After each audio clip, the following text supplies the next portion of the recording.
Hello and welcome to the Deep State Consciousness podcast. Today I'm joined by Fiona Robertson. Fiona is a Living Inquires facilitator and the author of The Art of Finding Yourself, Live Bravely and Awaken to Your True Nature. Fiona, good morning. Hi Richard, good to see you. I know from all our previous conversations that the Living Inquires is something you're intensely passionate about. Okay, so let's start us off by explaining a bit about what it is. Yeah, I mean, the Living Inquires is what I do. It's my work and it's also my own personal practice. It's really a way of becoming deeply and intimately present with ourselves, with every aspect of ourselves, and allowing space for all of those knots and tangles to unravel. So for me, for example, one of the one of the big knots was around anxiety. From many years, I'd been quite anxious, and the Living Inquiries give us a way into all of those pockets of suffering, as it were, whatever they are, and allows us to not only inquire into them, to ask questions about them, but also creates the space in which they can naturally unravel in their own pace and their own time and with their own intelligence. So this is about becoming conscious of and getting to know, if you like, every aspect of ourselves. Okay, and I know that your involvement with the Living Inquiries came at the end of a long period of involvement with different spiritual methodologies. I think you went from personal transformation stuff through to the more non-dual stuff, if I'm getting it right.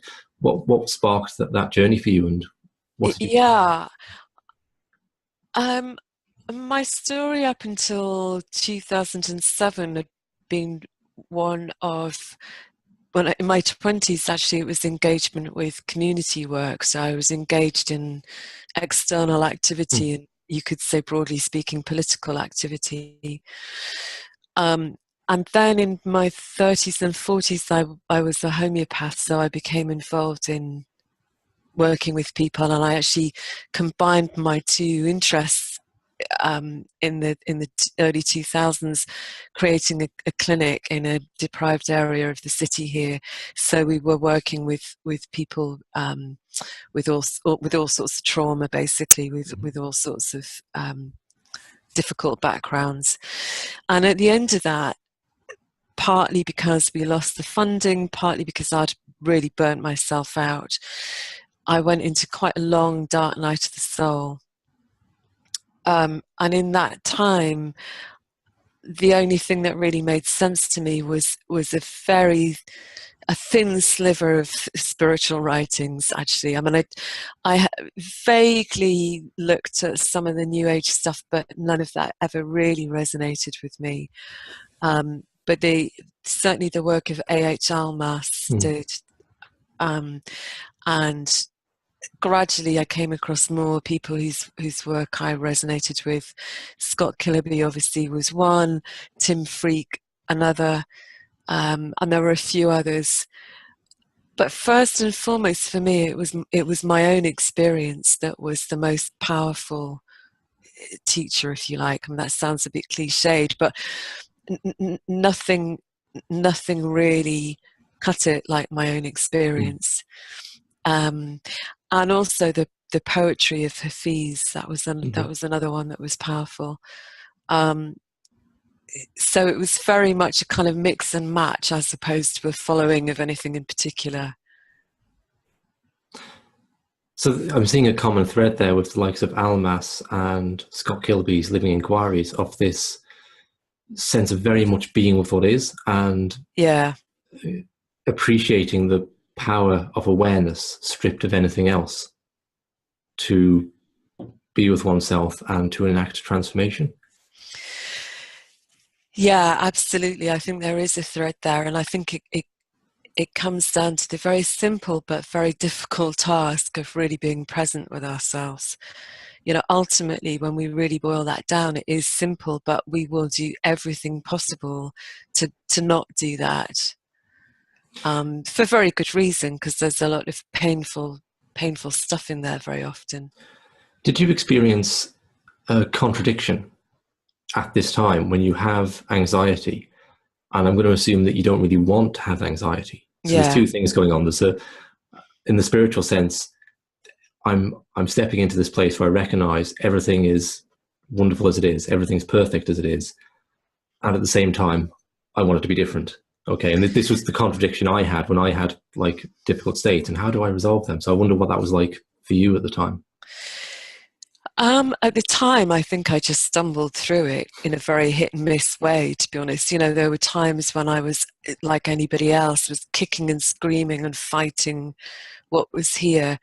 And other times when some kind of, I'm going to use the word surrender cautiously, because to me it wasn't a passive thing, and it wasn't really something that I did by will. But there would be times when I was able to be with it. I have to say it's much easier to do that now because I have a way to do that in the inquiry process. And that the inquiry process allows for all the kicking and screaming and fighting. So it isn't that we don't have to reach a threshold of being willing to be with, in a sense. We can be with the being unwilling to be with, and the fighting and resisting too. So what kind of transformational shift did you see when you became involved in the inquiries then? Or well, the first thing that really happened in the early days, and I got involved first of all because I was editing one or two of Scott's books, and then one day he just sent me an email saying, look, I'm thinking of training some other people in this. Do you want to do it? And I just sent back an email without a second thought saying, yeah, sure. And the whole thing grew from there. I mean, at that point, we just had the basic inquiry, and we developed the anxiety inquiry and all the other bits and pieces subsequently. But the first thing that inquiry did for me was actually enabled me to leave a relationship that I was in at the time, which I'd struggled with for years. I was really unhappy, and I couldn't see my way out. You know, I really couldn't see the wood for the trees. And very quickly that just all came together. And I left. And what was fascinating to me, and still is really, was that we expect often transformation to mean feeling radically different. And that's not always been my experience. I still sometimes had some of the same feelings, but my life has radically changed. So I ended up doing work that I love doing, and I've ended up writing, which was actually my childhood dream, in fact. And doing all sorts of things, having all sorts of connections with people that I would never have dreamt of 10 years ago, or possibly even 5, 6, 7 years ago. And with that, with the constant deepening, as we call it, deepening process of doing inquiry, I think I'm much more settled with myself. But you're saying that some of the feelings remain the same. So if I'm understanding you right, I think a question that's come up for me in this is that there's an initial desire to get rid of negative feelings. Yes. Okay? Liberation from that. And then as I start to look into that and I struggle with it and wrestle with it, at some point I start to see that there's a wisdom in these negative feelings, and they're actually bringing something to me. And then my relationship shifts. Says, okay, I don't want you to dominate me and run my life, but I'm not sure I want you to quite go away either, because you're telling me stuff about myself. Absolutely. That's perfectly put. That's totally my experience as well. So because the relationship to the feeling changes, that changes the whole thing radically, doesn't it? That, as you say, we're no longer dominated by them. We're no longer dominated by the resistance or the fight against them. And that, I think, allows of a completely different relationship when we know, actually, you know what, I know there's some wisdom and Mm. intelligence in these feelings. I might not understand what that is right now, but I know that if I take some time with it, I look, that will be revealed to me in some way. I will get to see the deeper layers in that. Yeah. Yeah, it's a much more integrative approach, isn't it? To say that actually I need at least the capacity to feel depressed or fatigued or anxious or despondent or something. That's an essential part of my being too. It shouldn't be the dominant part of my being that's running the show 90% of the time. Yeah, and I suspect that when those feelings are running the show 90% of the time, even though we're feeling them, there's a degree to which they're unconscious, or certainly the material contained within them is unconscious. Mm. So as we inquire, we're actually building, not only are we seeing what's there, we're actually building the capacity to be with what's here. And I think that's another reason our relationship to it changes so much. It's almost like our bandwidth changes. We have a much greater capacity to feel what's here. And so the whole thing becomes less conditional. And Yeah, it might be just worth, as an aside, mentioning about Scott Killaby because we've mentioned him a couple of times. sure. And when I hear the Living Inquiries and when other people mention it, they mention it very much in relation to addiction. Okay, so it's not something that's particular to it because when I read your book, there's a whole range of different inquiries, and addiction doesn't leap off the page as being the one thing this does. So what's the Sure. So the link there really is Scott himself. So Scott's background, he was an addict for 20 odd years. So his work, his awakening process and this development of this work for him was very much in relation to addiction, and he's obviously followed that through by setting up a recovery center in California where he lives, and he's very focused on working on addiction because that's, as I say, that's his background, that's what he loves doing. For others of us, addiction didn't feature so heavily in my background, so my background was much more an experience of anxiety, which really came from developmental trauma.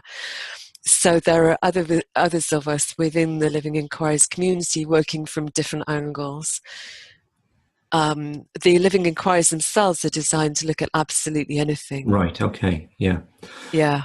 So to read your book, it's every chapter is like a different insight into something you've uncovered in yourself, the kind of core programming that's driving the behavior. Okay, so it's immensely interesting to read because it's unusual and fascinating to see that kind of self-evaluation. Okay, because it's like a real depth to it. It's not a surface level conversation that's going on. So it sounds like the most like immensely transformative several years for you personally to have this tool to be able to see what's going on underneath the surface. So how has that been for you as you've gone through that? It's an incredible process, really. I mean, one of the things that constantly amazes me, both in my own looking and working with clients all the time, is that we just never know what's going to emerge. So even though, I mean, I'd done lots of work on myself prior to the inquiries, I'd done what most people do and done therapy and various other therapeutic modalities. Doing inquiry has taken me deeper in and more consistently into a place where things are revealed and therefore transformed or transmuted, you could say. So wherever we start at the beginning of a session, what's revealed in that is often those underlying threads, those underlying beliefs, ideas, notions, equations even that we've lived by that we just haven't been aware of. And often, I mean, I'm sure you know this from your experience, you can suddenly notice something which has informed your every your every waking moment. Yeah. and you've just never been fully conscious of it. So we're living through these lenses all the time, aren't we? So, for example, I used to feel, for all sorts of good reasons from my childhood, that I was unwanted, and that was a running theme that I wasn't consciously necessarily thinking all the time, but I was perceiving situations from that perspective. And when those perceptions become clear to us, they tend then to dissolve or diffuse in some way. And what do you see when you work with clients for this? Because I'm wondering, okay, so you're clearly someone who this is like a central theme in your life, okay, this dedication to the living inquiries. Is that translatable to people who come along who maybe really want to engage with it, but don't want to make it the center point of their life? What kind of transformation do you see in sessions with people? Yeah, oh, absolutely. That's a great question. So this is really a very, very flexible tool, if you like. You know, I've used it with people who want to make it their work. You know, I'm a trainer of it, so obviously I'm training people to become facilitators, and I've worked with people who really just want to come in and work on one or two issues, and then are happy to go away again, and everything in between. So I love the fact that we've got a really broad spectrum of this. This is not about taking on another belief system. It's not about taking on another practice wholesale. It's about working with it in a way that fits for each person. So, for example, I saw a young woman recently who's having some anxiety issues. She's very happy to come and have a few sessions to discover her ability to relax when she didn't know she had an ability to relax, and then go away and live her life. You know, so from my perspective, this is about a couple of things.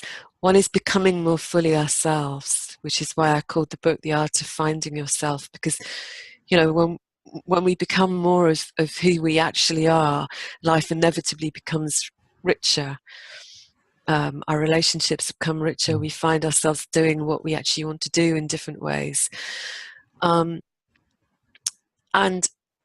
also giving people a sense of confidence and authority, even in their own experience.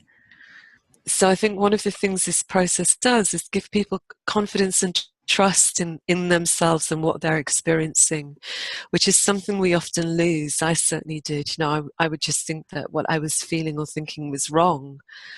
And so I'd look outside of myself for guidance. And this process really turns that on its head.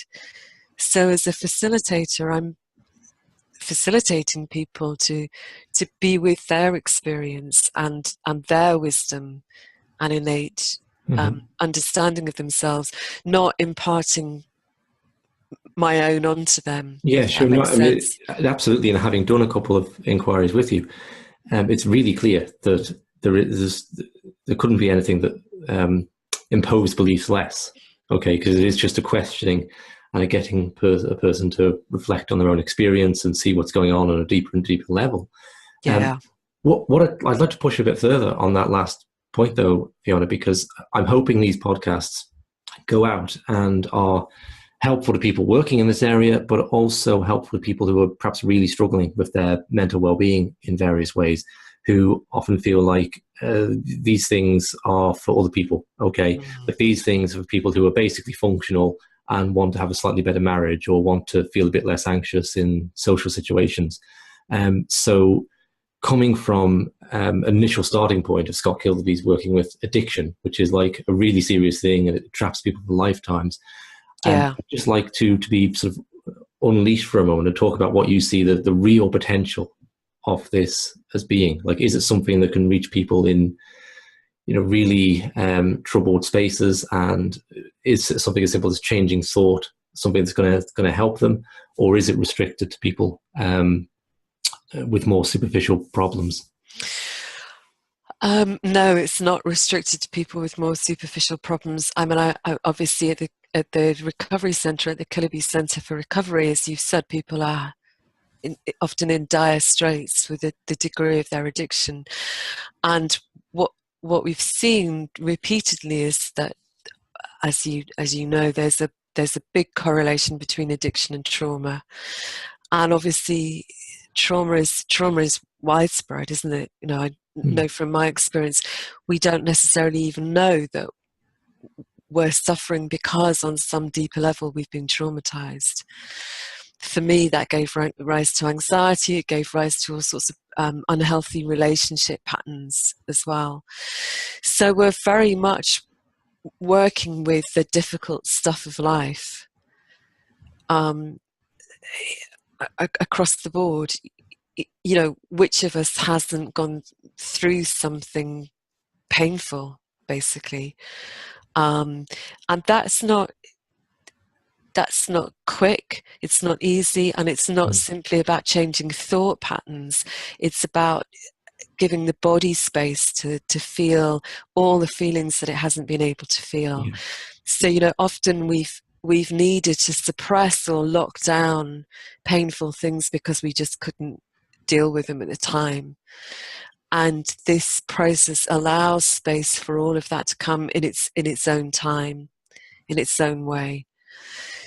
So there isn't any restriction on what we can look at in the depth to which this can go, other than our own willingness to look.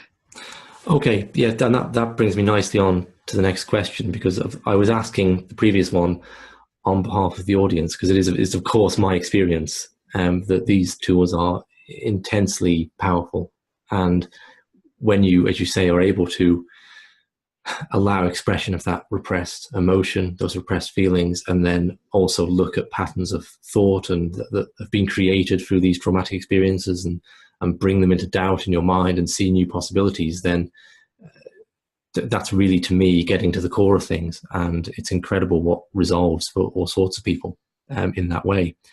But one of the chapters that intrigued me in your book was the courage to look, the courage to inquire, it's called, okay, where you start off by saying that this process isn't for the half-hearted.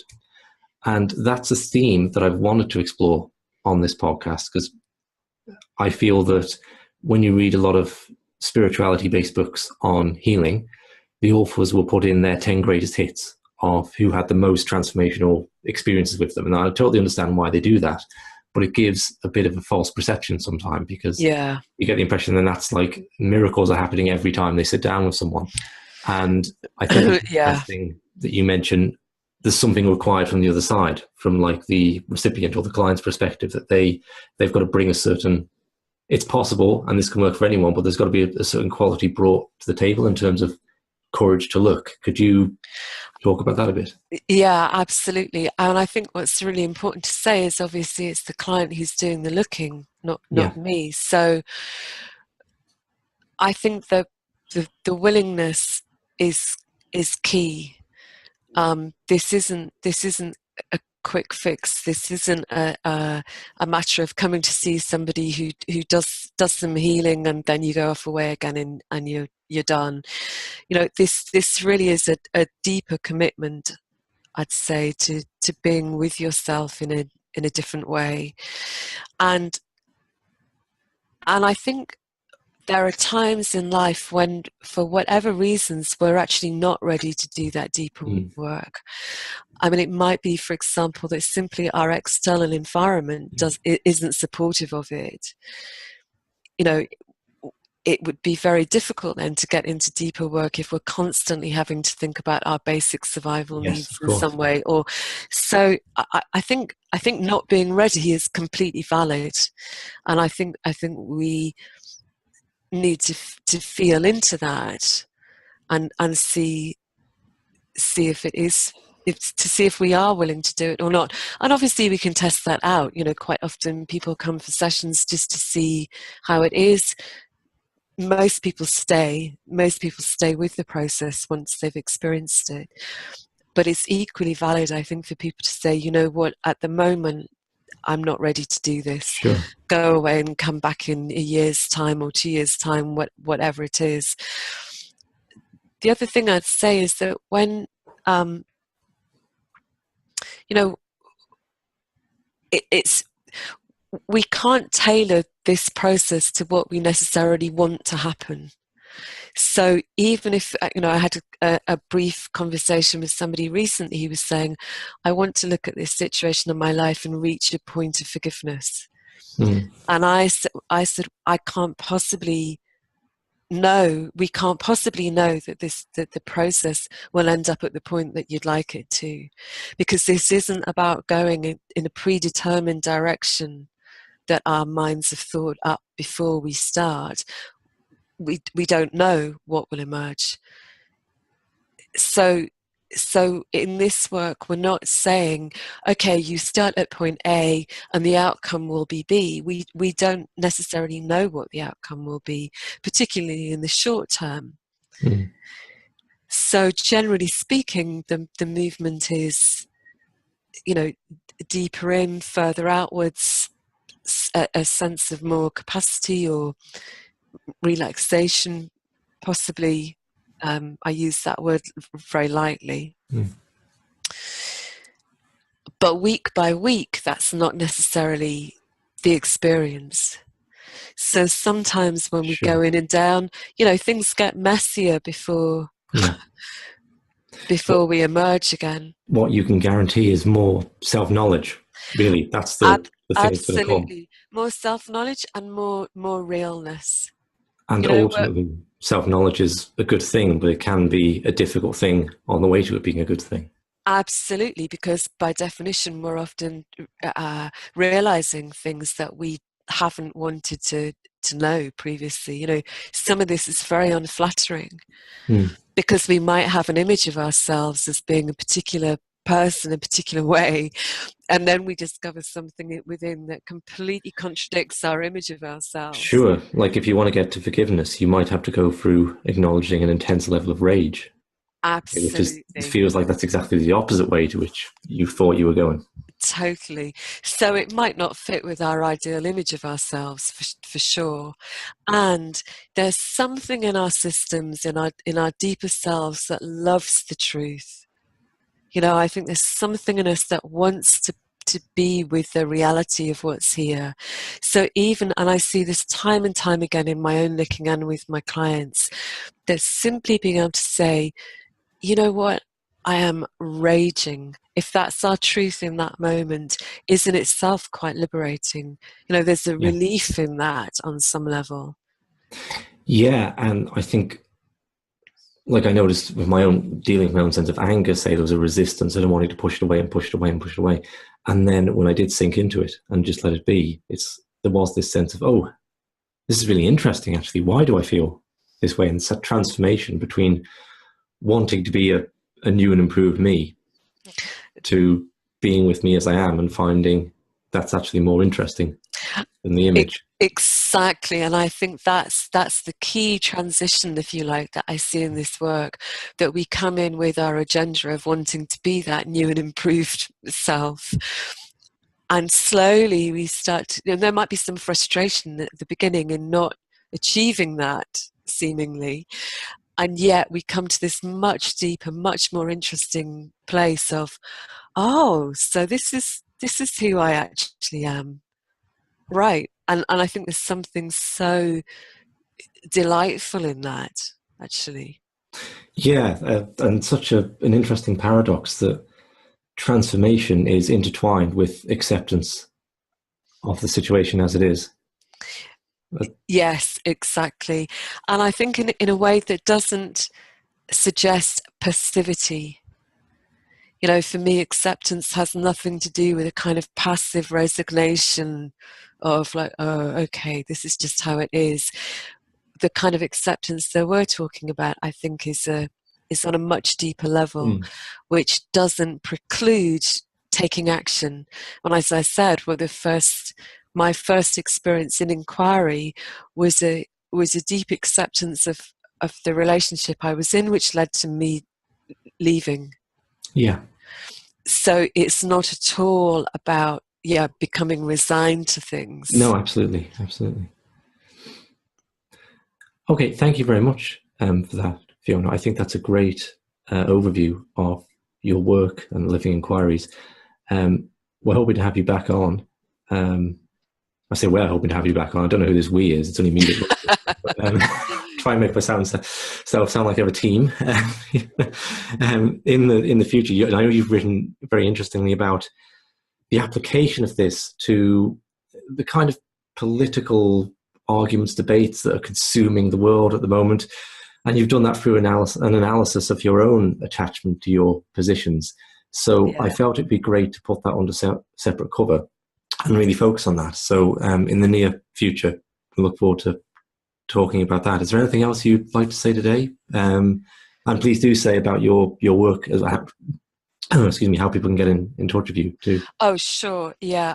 My website is beyondourbeliefs.org, and people can get in touch with me through that.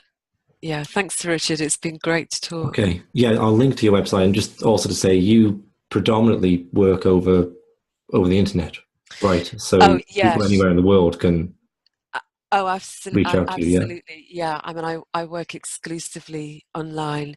Okay. So I'm working with people from New Zealand all the way across the globe to the United States and everywhere in between. So, yeah. Wonderful. Okay. I'll link to Fiona's website on whatever platform you're listening to this on. And Fiona, thank you very much indeed. Great. Thanks, Richard. Good to see you.